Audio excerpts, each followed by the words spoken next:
오늘 하나님께서 우리에게 주실 말씀은 신명기 21장 15절에서 17절 말씀입니다. 신명기 21장 15절에서 17절 말씀 봉독하겠습니다. 어떤 사람이 두 아내를 두었는데 하나는 사랑을 받고 하나는 미움을 받다가 그 사랑을 받는 자와 미움을 받는 자가 둘 다 아들을 낳았다 하자 그 미움을 받는 자의 아들이 장자이면 자기의 소유를 그의 아들들에게 기업으로 나누는 날에 그 사랑을 받는 자의 아들을 장자로 삼아 참 장자 곧 미움을 받는 자의 아들보다 앞세우지 말고 반드시 그 미움을 받는 자의 아들을 장자로 인정하여 자기의 소유에서 그에게는 두 몫을 줄 것이니 그는 자기의 기력의 시작이라 장자의 권리가 그에게 있음이니라. 아멘. 오늘 본문은 이스라엘 백성들이 가나안 땅에 들어가서 살아갈 때 지켜야 할 장자의 권리에 대해서 말씀하고 있습니다. 이렇게 장자의 권리를 지침하고 있는 것은 당시 이방인들의 풍습에 의해서 많은 문제들이 야기되고 있기 때문에 이렇게 하나님께서 말씀하신 것입니다. 본래 하나님의 결혼 제도는 일부 일처제입니다. 이방인들이 풍습에 의해서 일부 다처제가 되었고 또 일부 다처제로 이스라엘 백성들도 살아가고 있었기 때문에 하나님은 이러한 말씀을 하셨던 것이죠. 우리가 성경을 보면 최초로 두 아내를 거느린 인물이 있습니다. 창세기 4장 19절인데 라멕이 두 아내를 맞이하였으니 하나의 이름은 아다요 하나의 이름은 실라였더라. 이렇게 두 아내를 거느린 사람을 이제 성경에서 또 창세기에서 기록하고 있습니다. 그때도 그 시절에도 그 상황에서도 아내를 이렇게 두 명을 거느린 그런 사람이 있었다라고 하는 것을 성경에서는 기록하고 있는 것이죠. 그러니 이방인들의 풍습은 얼마나 더 심했을까 우리가 생각해 볼 수 있는 그러한 이제 말씀입니다.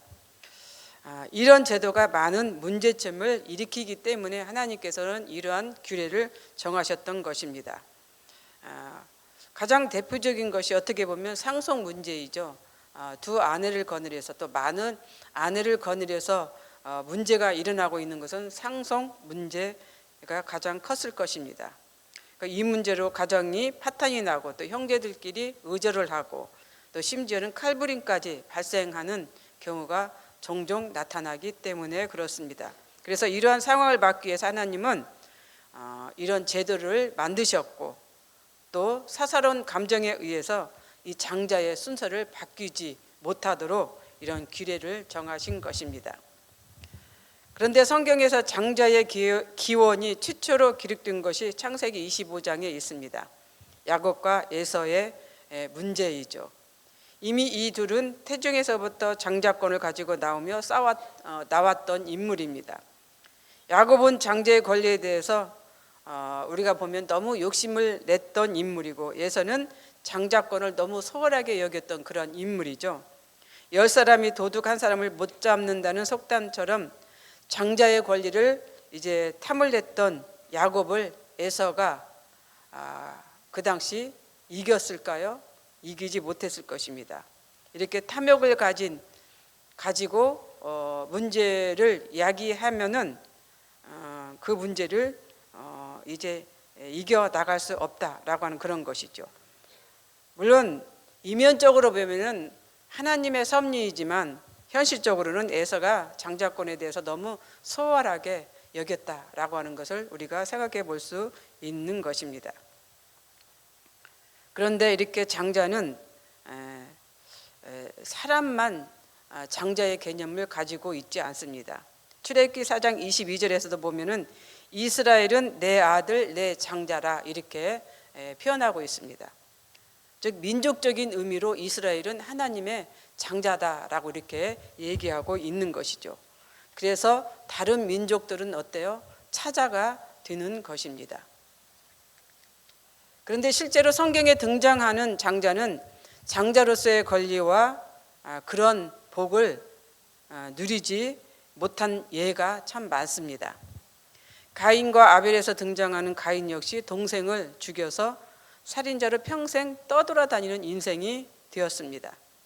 그래서 장자의 권리를 누리지 못했던 것이죠. 창세기 11장에 등장하는 데라의 족보에서도 이러한 예가 나타납니다. 아브람과 나홀과 하란이 이제 데라의 아들입니다. 그런데 하란 역시 장자의 권리를 누리지 못하고 일찍 죽었습니다. 아브라함이 장자의 권리를 대신 누리게 되었던 것이죠. 그 장자의 권리가 영적으로 오늘날까지 이어지고 있습니다. 이스마엘과 이삭에서 이삭이 장자가 되지만 이삭의 경우는 하나님께서 처음부터 장자로 인정을 했던 인물입니다. 자연히 이스마엘은 장자의 권리에서 벗어났다라고 하는 것을 알 수 있는 것이죠. 에사와 야곱에서도 야곱이 장자의 복을 누렸습니다.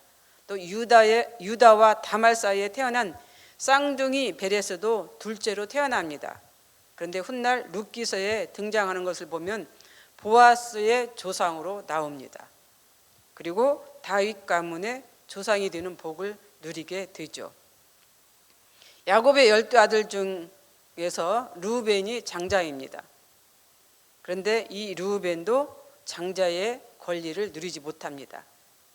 그 장자의 권리를 유다와 요셉이 갖는 것이죠.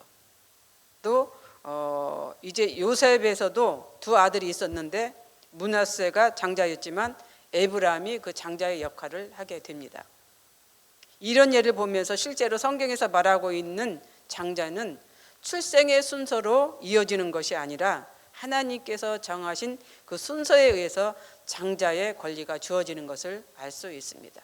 물론 현실적으로 보면 육적으로 보면은 가장 먼저 태어난 아들이 장자이지만 영적으로 보면은 이렇게 하나님의 순서에 따라서 하나님께서 정한 순서에 따라서 장자의 권리가 이어진다라고 하는 것을 우리가 알게 된다라고 하는 그런 것이죠. 그렇다면 장자의 권리가 고대 사회에서는 왜 그리 중요했을까? 비단 고대 사회만 장자의 권리를 중요하게 여겼을까요? 우리나라도 예외는 아닙니다. 조선 시대에 이 아들을 얻기 위해서 일부 일처제가 아닌 일부 다처제의 삶을 누린 사람들이 얼마나 많이 있습니까? 그만큼 아들을 중요시했고 또 장자의 권리를 중요시했다라고 하는 것을 우리가 알게 되는 것이죠. 고대 사회에서 장자의 권리는 아주 막강한 권리가 보장되어 있습니다. 유산을 받을 때 아버지의 그 목에서 두 몫을 받습니다. 이게 의무적으로 권리가 보장되어 있기 때문에 고대 사회에서는 이렇게 다른 자식보다 2배의 재산을 받게 되어 있습니다. 뿐만 아니라 아버지의 권위까지도 이어받게 되는 것이죠.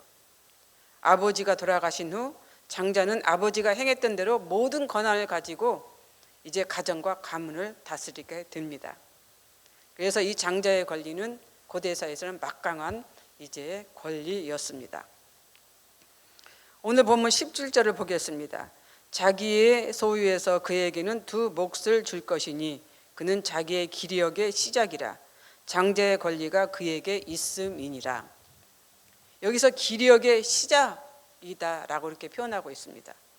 이것은 무엇을 의미합니까?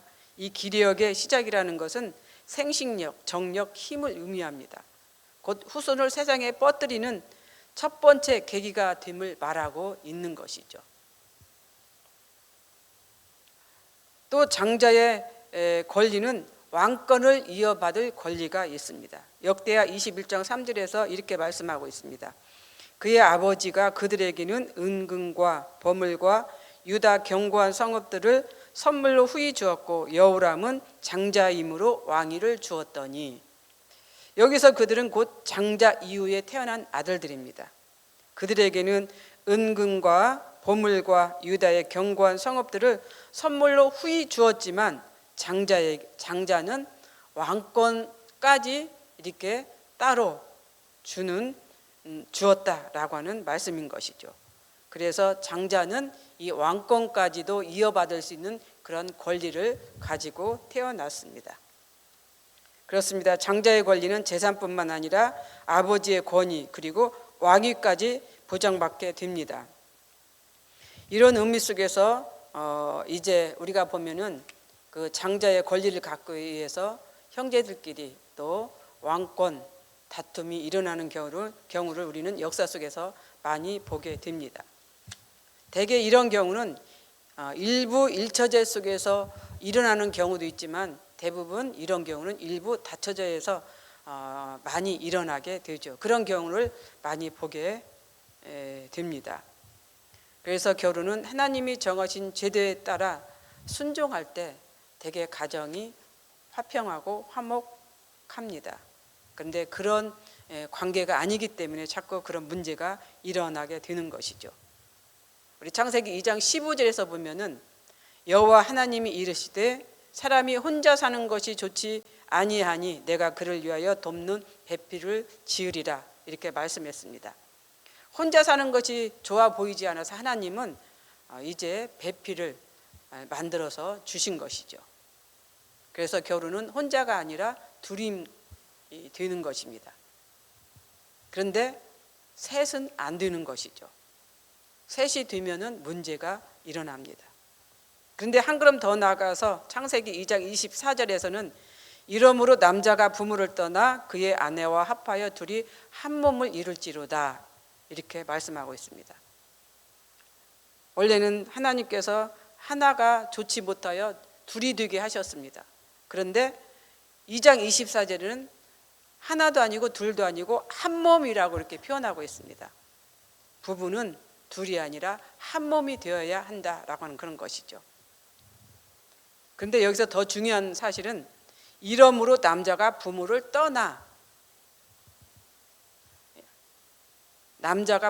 떠나라고 이렇게 말씀하고 있습니다. 결혼을 하면 자식은 부모를 떠나야 합니다. 그리고 부모도 자식을 떠나 보내야 합니다. 그래야 문제가 없습니다. 가정 파탄이 일어나지 않습니다. 고부간에 갈등이 일어나지 않습니다. 결혼을 했지만 자식이 부모를 떠나지 않고 또 부모가 자식을 떠나보내지 않으면은 이런 문제가 일어날 수 있다라고 하는 것이죠. 이런 상황들이 무엇입니까? 일부 일처제 속에서 이제 생기는 그런 자녀의 문제인데, 그래서 우리는 이런 상황을 통해서 가정에서 일어나는 문제 이러한 것들은 한 몸 부부의 상황 속에서 한 몸이 되어들 때 가정에 평화가 온다고 하는 것, 그리고 결혼을 하면은 자식은 부모를 떠나야 되고 부모는 자식을 떠나 보내야 된다는 것, 이것을 우리가 생각해 보았으면 좋겠습니다. 그래서 떠난다라고 하는 이런 그 단어 뜻, 이것을 우리가 잘 생각해 보는 그러한 삶이 되어야 된다라고 하는 그런 것이죠. 이런 가정이 되었을 때 장자의 권리를 또 자식들이 잘 누릴 수가 있고, 그 다음 따라오는 이제 남은 자식들도 이제 따라갈 수 있다라고 하는 것을 여기서 말씀해 주고 있습니다. 그래서 우리는 이런 장자의 개념, 장자의 권리, 또 기력의 시작이라고 하는 이러한 뜻을 우리가 잘 생각해 보는 그런 하루가 되었으면 좋겠습니다. 우리는 하나님께로부터 장자의 권리를 부여받았습니다. 또 그런 성도입니다. 그 유산이 바로 구원입니다. 돈으로도 살 수 없고 힘으로도 얻을 수 없는 이 구원의 자리, 예수 그리스도의 십자가를 통해서 우리는 그 축복, 그 장자의 권리를 누리고 사는 것이죠. 베드로전서 2장 9절에서 이렇게 말씀합니다. 너희는 택하신 족속이요 왕 같은 제사장들이다. 거룩한 나라 그의 소유된 백성이니 이는 너희를 어두운 데서 불러내어 그의 기이한 빛에 들어가게 하신 이의 아름다운 덕을 선포하게 하려 하심이다 라고 이렇게 말씀하고 있습니다. 그렇습니다. 우리는 하나님께서 택하신 족속이요 왕 같은 제사장들입니다. 그래서 영적인 이제 장자의 권리를 부여받은 성도들로서 그렇게 삶을 살아갈 수 있는 우리 모두가 되었으면 좋겠습니다. 기도하겠습니다. 사랑과 은혜가 풍성하신 하나님 참 감사합니다. 오늘 말씀을 생각하면서 하루를 보내게 하여 주옵소서. 우리 자녀, 우리 가정의 장자, 우리 가문의 장자의 역할이 어떠한가, 이런 것들을 생각해 보는 그런 하루가 되었으면 좋겠습니다. 부모가 이제 장자의 권리를 내주지 않고 또 장자는 그 장자의 권리를 행하지 않는 이런 가정이 있는가를 생각해 보는 우리가 되게 하여 주시옵소서. 그래서 우리 가정의 질서를 지켜나가는 하나님의 가정이 되게 하여 주시옵소서. 감사를 드리며 예수님 이름으로 기도드립니다. 아멘.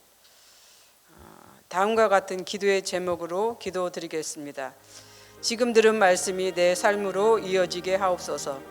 또 다른 2년, 3년의 복이 계속 이어지는 말씀상 공동체가 되게 하옵소서. 7인속으로 플러스 3이 시작되고 있습니다. 성령의 인도와 하나님의 은혜가 충만한 그룹이 되게 하여 주옵소서.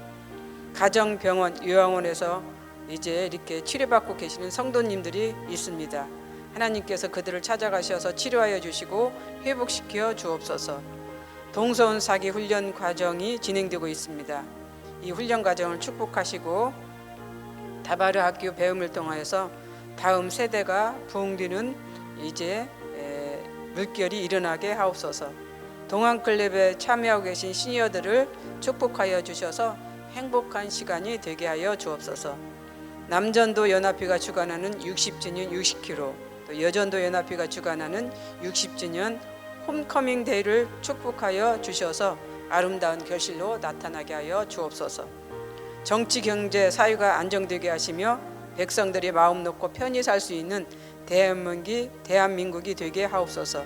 이 시간 공동 기도문과 개인의 기도 제목을 놓고 기도하신 후에 각자 삶의 자리로 나아가도록 하겠습니다. 기도하겠습니다.